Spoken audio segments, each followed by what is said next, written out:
We've been looking at various trends of year 2022 or going into year 23 and the near future. Let's add another podcast here from the IEA, which looks at the CO2 emissions in 2022. Just to look at a few numbers and the key messages is important. Maybe I'll do this also every year. It's easy enough to find the reports and summarize them. So the key message is global energy related CO2 emissions grew by 0.9% or 321 million tons in 2022, reaching a new high of over 36.8 gigatons. And we'll see in a minute that the curve of CO2 is not bending, so we are not doing very well in terms of reducing emissions to meet the global warming targets and so on. I won't read the details here. The second key point is that global growth in emissions was lower than feared. So this is more like a less bad news than good news. We went into the pandemic, lots of economic slowdowns, lockdowns, travel reduced, etc. And then lots of stimulus funds were put in place by pretty much every country, including China and India, where the money was to stimulate the economic growth again, which had slowed down substantially. And the argument there we made before was that this stimulus fund was not necessarily geared towards environmentally friendly activities or green technology, climate action, and so on. This is something we have to worry about all the time. So the key concern was how quickly we'll kick back into higher emission growth rates after the recovery from the pandemic. So this is the news that is less bad than, it's not good, but it's less bad, I suppose. Global growth in emissions was lower than feared. Next message, specific challenges in 2022 contributed to the growth in emissions. Of the 321 million ton CO2, 60 million ton CO2 can be attributed to cooling and heating demand in extreme weather, and another 55 million ton CO2 to nuclear power plants being offline for various reasons. So we'll come back and look at some of the, or go forward and look at some of the data on this. CO2 growth in 2022 was well below global GDP growth of 3.2%, so 0.9% versus 3.2%. So you always want to remember the Kaya identity, where we say we look at the energy intensity of the GDP growth and CO2 or carbon intensity of the energy production. So energy demand goes up as GDP grows, and you want to see whether the emissions were as rapid as the GDP growth. So reducing emissions intensity of GDP is always good news. Emissions from natural gas fell by 1.6% or by 118 million tons. We'll look at some numbers on this as well. Increased emissions from coal more than offset reductions from natural gas. This is bad news. Natural gas itself is cleaner than coal. It's a low emission fossil fuel, but it's still a fossil fuel. It still has emissions. So we want to definitely reduce natural gas as well going forward. But right now, coal is still a big player in the energy production business. So the Russian invasion of Ukraine created some issues, and in general, increase in energy demand produced more use of coal. So increased emissions from coal is not trending down at all right now. Emissions from oil grew even more than emissions from coal, rising by 2.5% or 268 million tons to 11.2 gigatons. So we are going full steam on burning fossil fuels as of now, which is of course bad news. The biggest sectoral increase in emissions in 2022 came from electricity and heat generation. So that's where the fossil fuels were being used. A strong expansion of renewables limited the rebound in coal power emissions. In other words, the earlier podcast we looked at how Europe actually used the Ukrainian oil crisis and other geopolitical perturbations and energy markets to actually advance its renewable goals, and China is also growing faster than its own target and so on. But these are all again less bad news than good news. Okay, emissions from industry declined by 1.7% to 9.2 gigatons last year. This again corresponds to slowing down of economy in China, for example. China's emissions were relatively flat in 2022, declining by 23 million tons or 0.2%. China is still struggling with COVID, and it's lowered its expectation of economic growth to 5% now. All this corresponds to lowered production and emissions corresponding to that. The European Union saw a 2.5% or 70 million ton reduction in CO2 emissions, despite oil and gas market disruptions, hydro shortfalls due to drought, and numerous nuclear plants going offline. That's good news. US emissions grew by 0.8% or 36 million tons. The building sector saw the highest emissions growth, driven by extreme temperatures. So we are having this feedback now where we are increasing fossil fuel emissions, increasing global warming or accelerating global warming and associated extreme events, and that then comes back and demands more energy, which then feeds back to increasing emissions. So this loop has to be broken. I have another podcast looking at all these feedbacks in the Earth system, which are going to be something that have to be watched very carefully, and they are not necessarily captured very well in the projections. So we also have to see what that means for our timelines of decarbonization, net zero, and global warming targets of 1.5 degrees C, 2 degrees C, and so on. Okay, emissions from Asia's emerging market and developing economies, excluding China, grew more than those from any other region in 2022. This is obviously related to the rapid economic growth there. Starting with the seminal Keeling curve, this is now maintained by Scripps Institute of Oceanography and NOAA's Global Monitoring Laboratory, and you can see that the CO2 continues to increase and accelerate. So now we are at 419 ppm or so by 2022. End of 2022, and you can see that there is no reduction. You can also look at it as growth rate. So this is recent monthly CO2 at Mauna Loa laboratory. We are now looking at CO2 mole fraction again in ppm, and you can see the seasonal cycle. But when you take out the seasonal cycle, you see the clear trend with the dip of COVID here, 2021, and then the various economic slowdowns, Russian invasion, and so on. But we continue to increase. Smaller increase in growth rate is not really good news, as I said. If you look at it more specifically, global CO2 emissions from energy combustion and industrial processes and their annual change in 2022 here, annual change over 1900 to 2022 here. In gigaton CO2, our annual emissions obviously have gone up, and the COVID dip is over by now, and we have grown, and 2022 was again record high in terms of CO2 concentrations in the atmosphere.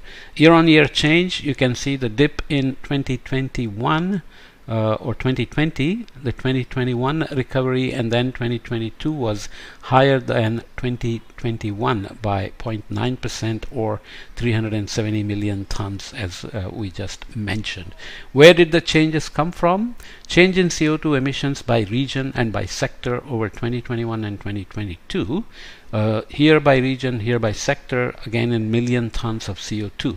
And also key to remember that this is CO2 alone and not CO2 equivalent. So we are not adding the other greenhouse gases here like methane and N2O and HFCs, etc. Okay, so the increase happened here by region, and there was a decrease in Europe and China, and there was so this is the total increase, and you can see the decrease happened also over decrease net change over this is China again.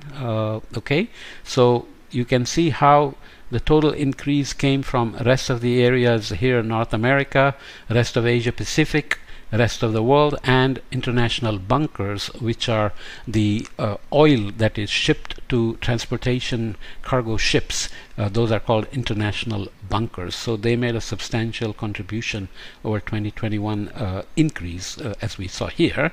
And the sector-wise increase came mostly from buildings and transportation, which is power and transportation, which is not unexpected.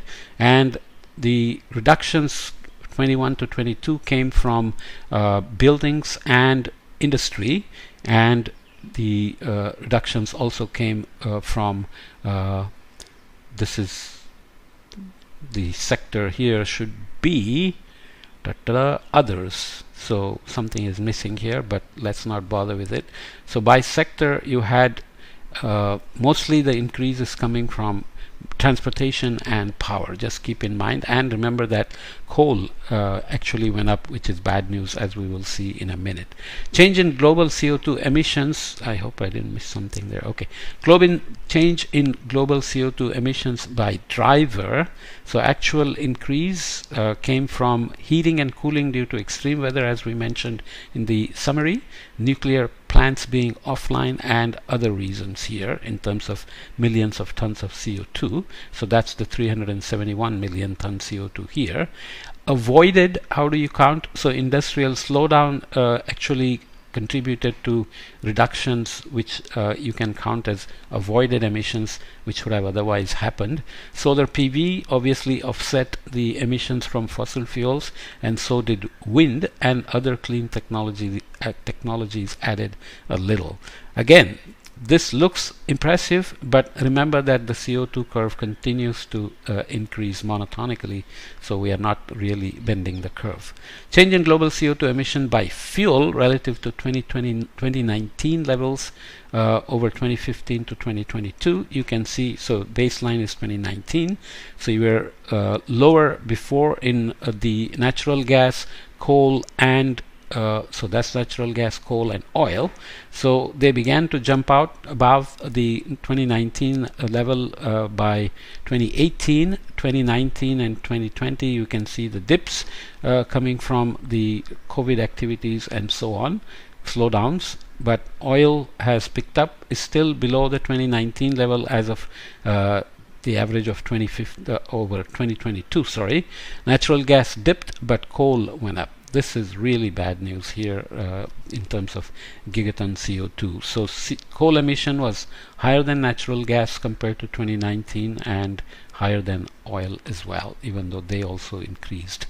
Global CO2 emissions by sector over 2019 to 2022. So we're looking at 19, 20, 21, 22. Power sector dipped in 2020 but went up in 21-22. Industry had an uptick after 2020, but jumped over 9 gigaton CO2 in 2021 and took a little dip in 2022. Transportation took a dip in 2020 but has recovered since then, not yet at the 2019 level, but heading there very quickly. And buildings, of course, took a much smaller dip, but they have gone up by 2020 and 2021. So despite the vast deployment of renewable energy across the world, including China and India, we still struggle with reducing CO2 emissions. Cooling degree days, so talking about extreme temperatures, we look at cooling degree days and heating degree days. These are basically differences from a threshold temperature. If you assume for a country like US or a continent like Europe, 65 degree Fahrenheit is a cutoff below which the heating will kick in, and there will be a temperature threshold above which if you exceed, then cooling will kick in. So you look at, so if you are 20 degrees below 65 degree Fahrenheit, then that counts as 20 cooling degree or heating degree days. And similarly, if you're above the threshold by X number of temperatures, then it counts as X number of cooling degree days. So you add them up and that's what you get. So here, cooling degree days in summer months and heating degree days in winter months for selected countries and regions for 2000 to 2022. United States, you can see that this is the the convention here is that 2000 to 2021 is the box shown here in the shaded blue color, and the dot is 2022. Basically 2022 was above the long-term average in terms of cooling degree days over June to August, the summer months in the US, also above the long-term average in the European Union, but you can see there's a big difference in the number of cooling degree days over Europe compared to United States, which is a vast country with lots of hot areas like the desert regions. And China is much higher here in terms of the long-term average degree days, and the 2022 was way above the average of 2000 to 2021 as well. Similarly, for heating degree days on the US, the average for 2022 remained in the long-term average range, and so this is the median and the range. The 2022 was below for the European Union in terms of heating degree days for October to December, and China had basically numbers remained the same as the long-term average. Global emissions intensity of energy use and energy intensity of economic activity for 2008 to 2011 and 2009 to 2022, comparing the two periods. So energy intensity of the GDP dropped compared to CO2 intensity of energy, which is good news in many ways compared to the 2008 baseline being 100. The index here pegged to 2019 being 100 for COVID-19 pandemic. CO2 intensity of energy remained below the 2019 level, and the CO2 intensity, energy intensity of GDP dropped. Good news, we are heading in the right direction on these KI identity components, but again, the total emission is still not dipping as much as we would want, or it's not dipping at all. Global energy related greenhouse gas emissions over 2000 to 2022 in CO2 in gigaton CO2 equivalent. So now we include the non-CO2 greenhouse gases as well. Coal is still a big contributor. Oil is the second one. Natural gas comes in at third. Then you have flaming contributions where excess methane and so on is burned off. And methane itself is in here in terms of, this is methane burning CO2 production, whereas this is methane emissions themselves. Nitrous oxide is a tiny bit here, and the this is the light green is the methane, and this is emissions from industrial processes of CO2. So you can see that we are having dips related to pandemics or financial crises, but otherwise the energy demand and total emissions continue to go up, even though CO2 intensity of energy is a little bit lower and GDP intensity of energy is a little bit lower. So some good news, some bad news, maybe mostly less bad news than good news. Okay, that's just a brief summary, but the report is online and you can go into details there if you want to follow up. Okay.